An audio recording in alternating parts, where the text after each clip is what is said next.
আওয়ামী লীগ আছে, আপনি সচিবালয়ে যান আওয়ামী লীগ আছে, গ্রামে যান আওয়ামী লীগ আছে। 17 বছর মনে হয়তো বিএনপি নাই, 111-এর 2 বছর সহ। কিন্তু আমি তো দেখলাম যে বিএনপির কেউ তো দল এত নির্যাতন, এত কিছু হয়েছে, আয়নাঘর পর্যন্ত, কিন্তু বিএনপির সমর্থক তো কেউ দল বদলায় নাই, দু একজন নিষ্ক্রিয় হয়েছে। সুতরাং আমি মনে করি যে এখন যে সরকার চলছে বা যারা চালাচ্ছে, ধরেন এদের ভুল যদি হয় তাহলে শূন্যতা তো গ্যাপ পূরণ করতেই পারে। সেটা আওয়ামী লীগ অবশ্যই রাজনৈতিক শূন্যতা যদি তৈরি হয়, উন্নত দেশে অনেক ফোর্স আছে, কিন্তু এই মুহূর্তে আমি বলবো যেহেতু আওয়ামী লীগের অনেক শক্তি বাংলাদেশ, সারা বাংলাদেশে ছড়িয়ে আছে, প্রত্যেকটা গ্রামে আছে, একটা সমর্থক চেঞ্জ করে নাই। এই যদি হয়, মূল ব্যাপার হলো ভয় একটা ভাইরাসের মতো, আর সাহসও একটা ভাইরাসের মতো। যখন রাষ্ট্র ক্ষমতায় মানুষ থাকে তখন খুব হম্বিতম্বি করে। এই যে আপনি দেখুন গত 1 বছর ধরে যে সমস্ত মানুষ খুব সাহস দেখাচ্ছেন, এটা করবো এটা করবো, হ্যাং করেঙ্গা ত্যাং করেঙ্গা, লাঠিকা আন্দার মুগুর ভরেঙ্গা, এই সমস্ত বড় বড় কথা বলছে। অথচ দেখেন এরা, দেখা গেল যে পুলিশে যদি কেউ একটা বাঁশিতে ফু দিত তাহলে দেখা গেল চিত হয়ে পড়ে যেত। বক্তব্য দিতেছে বারবার শুধু এদিকে তাকাচ্ছে ওদিকে তাকাচ্ছে, কখন পুলিশ আসে। কিংবা দেখা গেল যে পুলিশ খেলে বলছে ধর, এরপরে সে অন্তত 1 ঘন্টা দৌড়াইছে। আবার খেয়াল করেন সবচেয়ে বড় কথা, এটা জেনারেট করছে কোত্থেকে? জামাতের আমিরের সিট সিলেটে, জামাতের সেক্রেটারি জেনারেল সিট খুলনায়, ওরা পাস করবে না।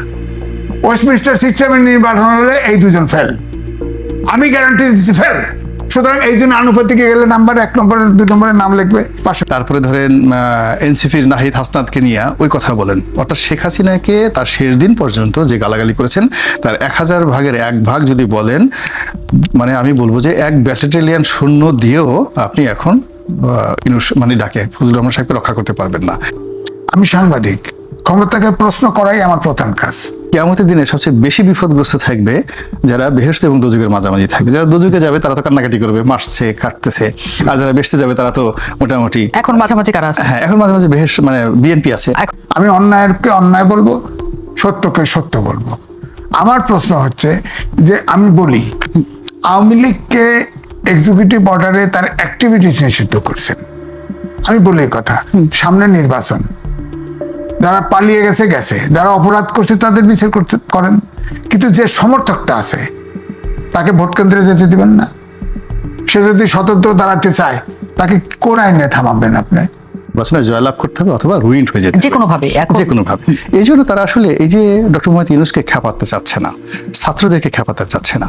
আবার যেহেতু ক্যান্টনমেন্টের সঙ্গে, সেনাপ্রধানের সঙ্গে, ডক্টর মোহাম্মদ ইউনূসের সঙ্গে জামাতের আমিরের একটা সম্পর্ক আছে, তো ওপেন সিক্রেট, সবাই জানে। তো সেক্ষেত্রে জামাতের সঙ্গে এই মুহূর্তে আসলে কনফ্রন্টেশনে তারা আসতে চাচ্ছে না। অনেক জায়গাতে শিবির আধিপত্য দেখাচ্ছে, চট্টগ্রামে দেখাচ্ছে, রাজশাহীতে দেখাচ্ছে, ঢাকাতে দেখাচ্ছে, ঢাকা বিশ্ববিদ্যালয়ে দেখাচ্ছে। সেখানে যদি আসলে ছাত্রদল বা যুবদল তারা যদি শক্তি প্রয়োগ করতে চায় তাহলে সেখানে কি ধরনের পরিবেশ পরিস্থিতি হবে এটা বলা যায় না। তো সেটা আসলে বিএনপি ঝুঁকিটা নিতে চাচ্ছে না। কারণ হলো বিএনপি ভয় পাচ্ছে যে যেহেতু তাদের জীবনের সবচেয়ে প্রথম দুর্ভোগ দুর্দশা তাদেরকে শেষ করে দিয়েছে 1/11, তো কাজে 1/11-র আতঙ্ক তাদেরকে সবসময় তাড়া করছে। আপনি এখানে বলছেন যে একই সাথে তারা ছাত্রদের, সরকারকে, জামাতকে ভয় পাচ্ছে। বিএনপি একটা রাজনৈতিক দল, এদেশে মানে পালাক্রমে তারা শাসন করেছে, 3 বারের প্রধানমন্ত্রী হয়েছেন বেগম খালেদা জিয়া, এবং তাদের বিরাট রাজনৈতিক দল, তারা কি এত দুর্বল হয়ে গেছে যে সবাইকে তাদের ভয় পেয়ে চলতে হচ্ছে? আপনি কথাটা উল্টাই দেন না কেন? আওয়ামী লীগ একটা বড় রাজনৈতিক দল, 35% ভোট মেজরিটি, 15 বছর একচেটিয়া ক্ষমতা ভোগ করেছে। তারা টোটাল জিডিপির 60% তাদের হাতে ছিল, ব্যবসা বাণিজ্য সমস্ত কিছু। কিন্তু যখন রাষ্ট্র ক্ষমতা চলে গেছে তারা তো 1 ঘন্টা তো দূরে কথা, 30 মিনিটও তো দাঁড়িয়ে থাকতে পারেনি, সব পালিয়ে গেছে। এবং শুধু তাই নয়, এখন যারা পালিয়ে গেছে, আপনি যে কোনো জনের নাম বলেন, আমি কাউকে ছোট করতে চাই না, তাদেরকে যদি খুব অনুনয় বিনয় করেন যে ঠিক আছে আপনি তো অনেক দিন যাবত আওয়ামী লীগের সেক্রেটারি হতে চাচ্ছিলেন, শেখ হাসিনা আপনাকে আওয়ামী লীগের সেক্রেটারি বানাতে চাচ্ছেন, ডক্টর মোহাম্মদ ইউনূস আপনাকে নিজে উনি ওই আওয়ামী লীগের অফিসে বসায় দিয়ে আসবেন, আর আগামী দেখা গেল যে 1 সপ্তাহ ওখানে পুলিশ মিলিটারির সর্বোচ্চ সিকিউরিটি থাকবে, আপনি শুধু অফিসে একটু পাহারা দেবেন। তারপরে দেখুন তো কাউকে আনতে পারেন কিনা। তারা বলবে মরে যাব, এর চেয়ে আল্লাহ তুমি আমাকে উঠাই নাও এখান থেকে, আমি মরে যাব, কিন্তু আমি এই বাংলাদেশে আওয়ামী লীগ অফিসে যেতে পারবো না। তা এই যদি হয়, মূল ব্যাপার হলো ভয় একটা ভাইরাসের মতো, আর সাহসও একটা ভাইরাসের মতো। যখন রাষ্ট্র ক্ষমতায় মানুষ থাকে তখন খুব হম্বিতম্বি করে। এই যে আপনি দেখুন গত 1 বছর ধরে যে সমস্ত মানুষ খুব সাহস দেখাচ্ছেন, এটা করবো হ্যাং করেঙ্গা ট্যাং করেঙ্গা লাঠিকে আন্দার মুগুর ভরেঙ্গা এই সমস্ত বড় বড় কথা বলছে। অথচ দেখেন এরা দেখা গেল যে পুলিশে যদি কেউ একটা বাঁশিতে ফু দিত তাহলে দেখা গেল চিত হয়ে পড়ে যেত।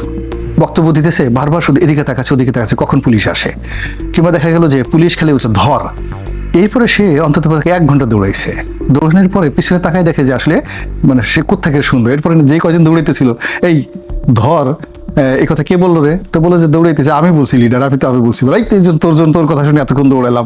এরকম ঘটনা বহুবার ঘটেছে।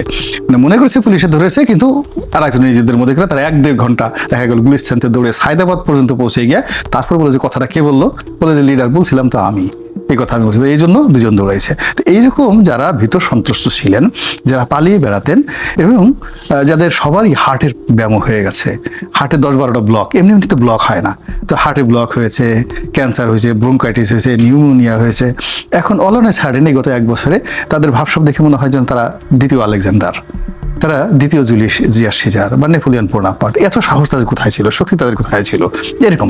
তো এরকম ক্ষমতার উপর নির্ভর করে এখন বিএনপি যেহেতু একটা বেহেশতে দোজখের মাঝামাঝি জায়গায় আছে। আপনি জানেন যে উনি ধর্মের কর্মের কথা বললো, কিয়ামতের দিনে সবচেয়ে বেশি বিপদগ্রস্ত থাকবে যারা বেহেশত এবং দোজখের মাঝামাঝি থাকবে। যারা দোজখে যাবে তারা তো কান্নাকাটি করবে, মারছে কাটতেছে, আর যারা বেহেশতে যাবে তারা তো মোটামুটি এখন মাঝামাঝি কারা আছে? হ্যাঁ, এখন মাঝামাঝি বেহেশত মানে বিএনপি আছে, এখন মাঝামাঝি বিএনপি আছে। এখন ওই ভয়ে ওই আতঙ্কে সে এখন মানে একবার দোজখের দিকে তাকায়, মানে ওই আগে আওয়ামী লীগের জমানা, 1/11-এর জমানা, ওই মামলা ওই মোকদ্দমা, আবার সামনে যদি জান্নাতের দিকে তাকায়, এই যে ডক্টর মোহাম্মদ ইউনূস যমুনাতে বসে আছে, ওই চেয়ারটা আমার, ওখানে গিয়ে আমি বসবো, পোলাও আসবে, কোরমা আসবে, আহা কত সুন্দর দোতলা সেলুট দিবে, আর্মির অফিসার আসবে, গার্ড সাবধান 10-12টা সেলুট দিবে, আমার সারা শরীর কাঁপতে থাকবে আনন্দে, আমি স্পেশাল চার্টার প্লেনে করে ইংল্যান্ডে যাব, আমেরিকাতে যাব, সমস্ত লোকজন জি স্যার বলবে। তো এই যে তার যে আনন্দ, সে আনন্দ আর তার সঙ্গে সঙ্গে আতঙ্ক, এই দুইয়ের মধ্যে থেকে সে সিদ্ধান্ত নিতে পারতেছে না যে হোয়াট শুড ডু। আমি কখনো ভয় পাইনি, আমি পরিষ্কার বলছি। আওয়ামী লীগের শেষ সময়ে আমাকে বহুভাবে হুমকি দেওয়া হয়েছে। আমি বলছি যে ভাই আমার কোনো প্রত্যাশা নাই, মেরে ফেললে আমার কোনো অসুবিধা নেই, আমাকে জেলখানায় রাখলেও কোনো অসুবিধা নেই। ভয় পাওয়ার কথা বলতেছেন, দেখেন এটা ঠিক, বিএনপি ট্রমার মধ্যে থাকার কথা। কারণ আওয়ামী লীগের দুঃশাসন, 1/11-এ যে -2 ফর্মুলা করে তারপরে বেগম খালেদা যেভাবে নিগৃহীত করলো, তারেক রহমানকে যেভাবে মাজা ভেঙে ফেললো, এগুলো একটা ট্রমার মধ্যে তো আছে।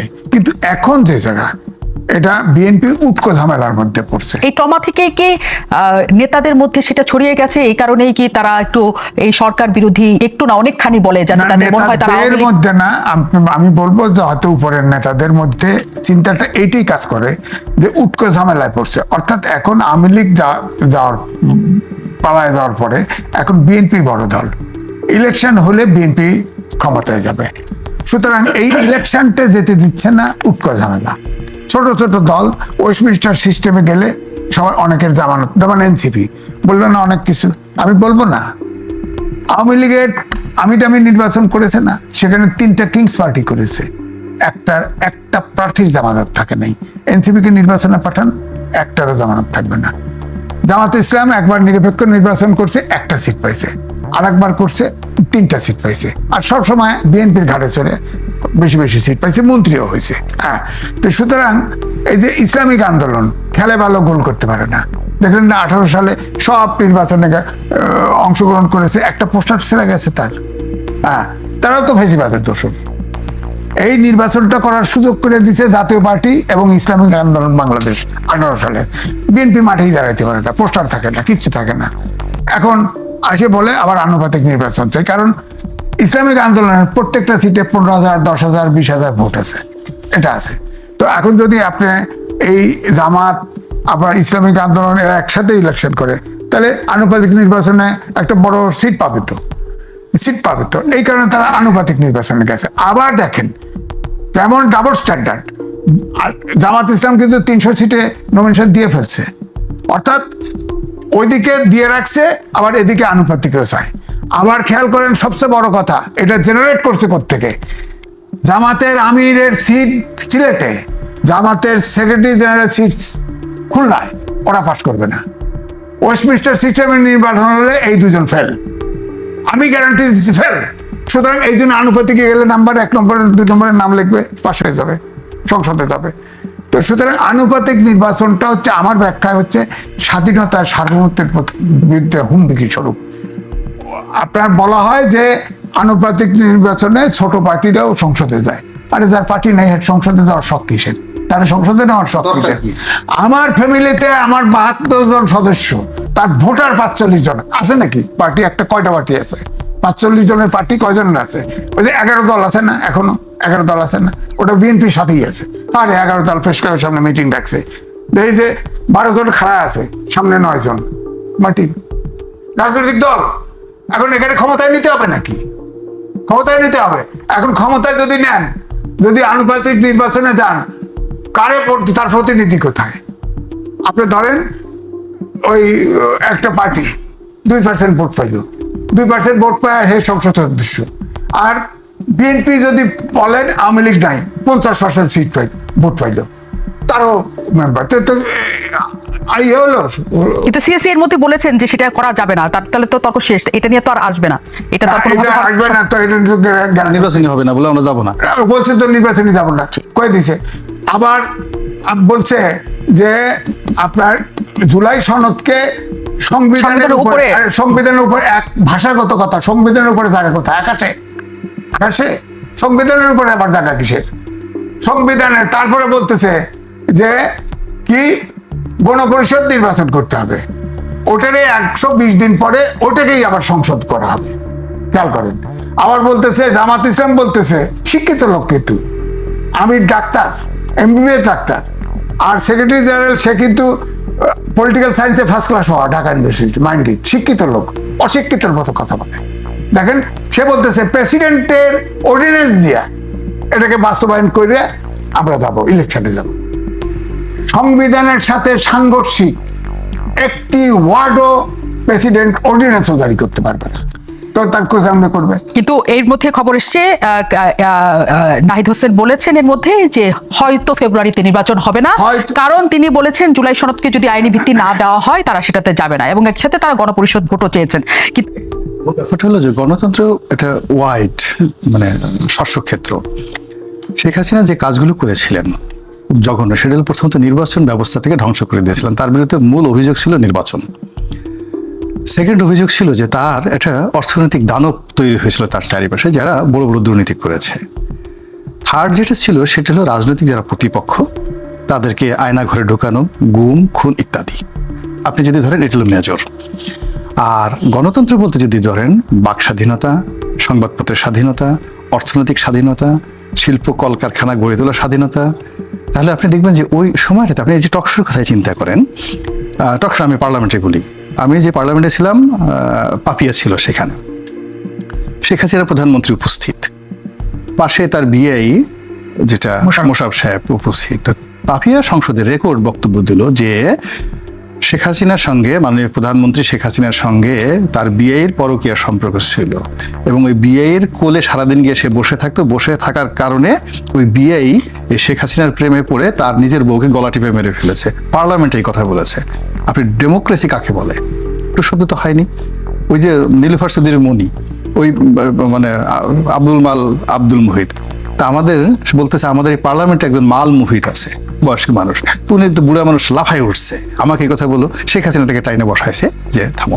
আমি ওই দলের সংসদ সদস্য ছিলাম, আমি টকশোতে এসে বলতাম যে কিসের প্রধানমন্ত্রী, উনি কি চালায়, ওনার তো কোনো চেইন অফ কমান্ড নেই। সমস্ত পত্রিকায় ব্যানার হেডলাইন্স হয়, মানে কলামে ব্যানার হেডলাইন যে এমপি রনির অভিযোগ প্রধানমন্ত্রীর কোনো চেইন অফ কমান্ড নেই। কই, আমাকে তো কোনো শোকজ করা হয়নি, কখনো শোকজ করা। আমি যখন এমপি, শাসক দল এমপি, তখন আমি পত্রিকায় লিখেছি, বলছি এই কাদের মোল্লা সেই কাদের মোল্লা নয়। সারা দেশের কাদের মোল্লার উস্তাবাজি বৈকালিক গান জেল থেকে বের হয়ে, কই আমাকে তো কেউ জিজ্ঞাসা করেনি। এত কিছুর মধ্যেও আপনারা টকশো করতেন, সমস্ত দলে টকশো করতেন, বিএনপি আসতো, জামাত আসতো, আওয়ামী লীগ আসতো, সবাই আসতো। জামাত তো ভয়ে আসতো না। তারপরে অন্য সবাই যারা আসতো তারা তো ইচ্ছা মতো সেই বাকশাল নিয়ে, শেখ হাসিনাকে, জয়কে নিয়ে, ওইখানে কি না হতো। হ্যাঁ, জুলুম হয়েছে, অত্যাচার হয়েছে, সেটা মাহমুদুর রহমান সাহেবের উপর অন্যায় হয়েছে, জুলুম হয়েছে, এরকম ঘটনা সেটা তো এখনো অহরহ হচ্ছে। কিন্তু ওই অন্যায়ের পাশাপাশি যে ভালো যে দিকগুলো আছে, এখন কি হচ্ছে আপনি দেখেন, প্রত্যেকটা মিডিয়া বলেন, হাউস বলেন, মানুষ বলেন, মবের আতঙ্ক, দিনে দুপুরে রাতের মধ্যে 4-5 জন লোক গিয়ে একটা রাস্তার সামনে বসে তারা কি করতেছে, একটা মব সৃষ্টি করছে। 4-5 জনের কয়দিন আগে 3টা না 4টা তরুণকে ধরে পিটিয়ে সে রাস্তার পাশে মেরে ফেললো।